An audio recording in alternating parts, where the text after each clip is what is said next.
James Hilton's novel Goodbye, Mr. Chips is the story of an English schoolmaster who dedicated his entire adult life teaching young boys. He was a somewhat shy person, nevertheless, he was a competent school teacher, professional and attractive in many different ways. Although his first teaching experience was not successful, he was determined to become a good schoolmaster. After coming to Brookville, he began to warm up to his students. But more important, he brought discipline to his school, which is the requirement for good teaching, something he did not achieve while teaching at Melbury. After teaching 25 years at Brookville, Chips was still unmarried. Everyone thought that he would never get married because he had passed the usual marrying age. But he did marry, and it happened under unusual conditions. He went on a trip to the Lake District of England, and there he met his future wife, Catherine Bridge. During the trip, he was climbing a steep hill when he saw a woman from far waving at someone down below. The woman was standing on a dangerous-looking ledge and appeared to be asking for help. Chips thought that she needed to be rescued and proceeded to help her. Instead of helping her, he hurt his ankle, and in the end, she ended up helping Chips. Within weeks after their first meeting, they fell in love with each other, and before the end of the summer, they got married. Catherine deeply loved Chips, and he loved her in return. Within a short time, the charming Catherine turned Mr. Chips into a good-natured gentleman who was adored by his student. He was changed by the power of love. Chips became a kind, congenial, friendly individual to everyone, so much so that he became the most beloved teacher at Brookville. Full of enthusiasm, young English schoolmaster Mr. Chipping came to teach at Brookville in 1870. It was a time when dignity and a kindness of spirit still exist, and the dedicated new schoolmaster expressed this belief to his disorderly students. Nicknamed Mr. Chips, this gentle and caring man helped shape the life of generations after generation of boys. He became a legend at Brookville, as continuing as the institution itself. And sad but grateful faces told the story when the time came for the students at Brookville to bid their final goodbye, Mr. Chips.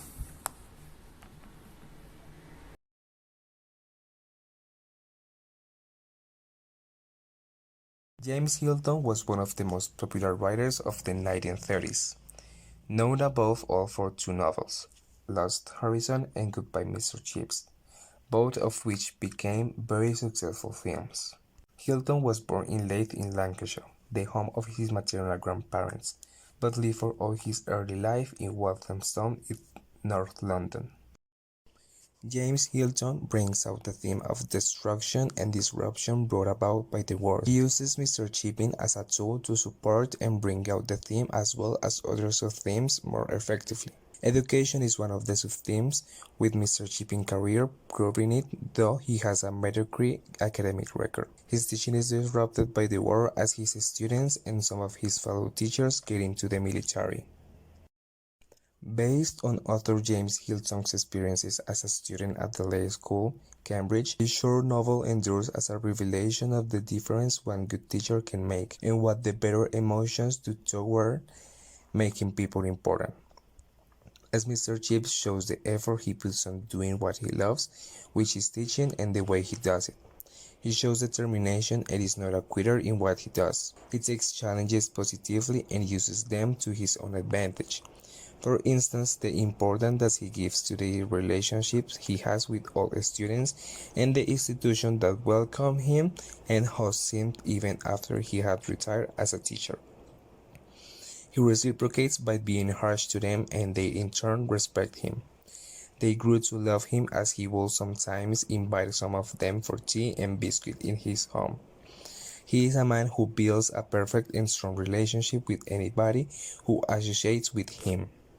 The setting for Goodbye Mr. Chips is probably based on the Lay School, Cambridge, where James Hilton was a pupil. Hilton is reported to have said that the inspiration for the protagonist Mr. Chips came from many sources, including his father, who was the headmaster of Chapel End School in Walthamstow, North London. Hi there, my name's Juan David Salazar Gonzalez, and I'll share with you some stylistic characteristics of the book. First of all, I have to mention that this short novel presents the enduring story from the perspective of a teacher who became more than one. Due to the narrative of the text that allows the readers to somehow dimension the thoughts and motivations of the characters, more specifically Mr. Chipping's one, who is the main character of the book draws the timeline of a person completely dedicated to his labor. Regarding the use of the language, the book presents intermediate vocabulary level and a great rhythm that enables the readers to enjoy and finish it in one go. This book has also been translated into multiple languages, where it has even been included in some reading plans for education, such as Plan Lector in Colombia and Trotalibros in Spain.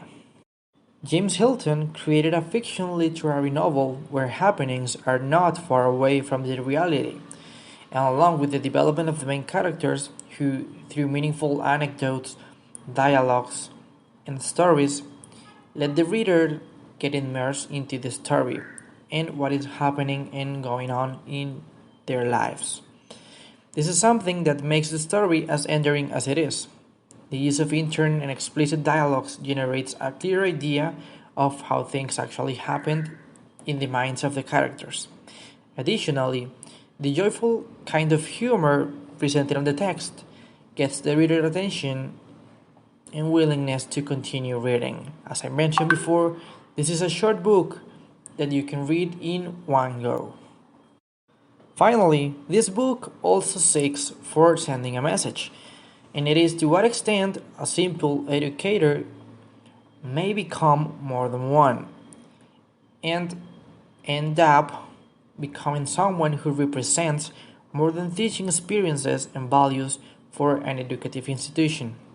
Additionally, it is possible to argue what happens when educators are not up to date with current strategies in terms of education, regarding pedagogical methods, approaches, and alternatives for teaching. Finally, Hilton generates feelings and emotions in readers when facing this book. Believe it or not, although this book is quite short, it remains in the reader's head for a long time. Readers don't normally notice when they generate such special connections and passions for the characters, and this is something really difficult to find nowadays. There's nothing else to say but please read this book, you will never regret it. Now we are going to talk about a thematic discussion of this book, Goodbye Mr. Chicks. How personal life, family, marriage, friendship, etc. may affect the teaching task. Considering the story of Mr. Chipping or Mr. Chicks as he called himself and liked to be called, we believe that personal relationships can affect at some point the way that we develop as teachers. Just as in the story of Mr. Chicks with his wife Catherine. In this case, in the time he was not with her at the beginning of the story, Mr. Chicks was a man who didn't show his emotions, and at the same time which came to be branded as a dehumanized pedagogue, who constantly repeated his classes and his methodologies of teaching were the same through the years. But at the moment of meeting her, his story changed from her. His ideals and thoughts began to change little by little, although not completely. He freed himself and he freed his feelings and abilities. This was one of the things that made him an important man for the students and for the school. He left in one way a mark on each of his students, with his funny stories and the way he loved his work. Therefore, thanks to the fact that his wife gave his opinion on the discipline to his students and some situations such as the invitation to the young people of the popular neighborhood of London, these kinds of things opened his eyes to new perspectives of life. Due to the above, we believe that sometimes the constructive recommendation of our family, friends, relationships, or college can affect our way of teaching. Sometimes we take the good or bad advice that they present us and can change our way of thinking about the reality of our students. One example is in our context. As practitioners or as a teachers, we face different situations every day in the classroom. And sometimes our college and family help us cope with these situations and give us support to get ahead. Also, the experiences of our friends and colleagues show us a way to learn from them and to improve our methodologies. Well, considering the second question, it says, is it easy or desirable to change or adapt a teacher's approach and or methodology? Sometimes it is. Not all teachers are willing to change their methodologies because some of them believe that these are the ones that they work and there isn't need to change them. Many teachers don't accept that times change and that with them come new innovation for teaching.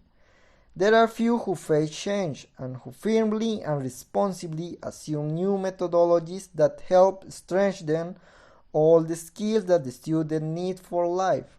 As the story shows, Mr. Chief, after many years, was still using the same methodology, and also some said that agreed that his methodology was a bit outdated. He didn't want to change it, and on the contrary, people at the school welcomed his methodology so that he could continue in his position. Thereby, he thought in the way he was used to. However, he accepted a change when his wife was there, but he didn't accept another change years later. Now about the next question. What are some advantages and disadvantages? Let's start by advantages. If methodologies change, teachers give their students the opportunity to get the best education for life, taking into account the needs and the context in which they are. It promotes motivation in the students because the teacher is open to different active methods that can benefit their learning process. It includes dogmatic teaching and leaves behind the idea what their teacher expresses is what the students has to learn without the option of reply or questioning. About disadvantages. Well, adoption could be difficult at first, even more if the teacher has used the same methodology for a long period, and if there is no continued research on what methodologies are new to be used in classroom. Now, creating a new whole methodology for a classroom requires time-consuming and continuous labor due to the teacher must consider different aspects of the class. Check if the class is responding to the methodology, reflect on what is working or not, and inquire how it could be changed and adapted again and again till the method starts to working. It is a difficult process, but not impossible. Finally, as a conclusion about the book Goodbye Mr. Chips, this really showed the differences in the ideas of the new generation and the old generation. But the most important thing is to provide a quality education in which students have a significant learning process. Another relevant message that the author wanted to convey was that people should be like themselves, which means that the important thing is to accept that changes can arise and can be an opportunity to grow as a person and as a teacher.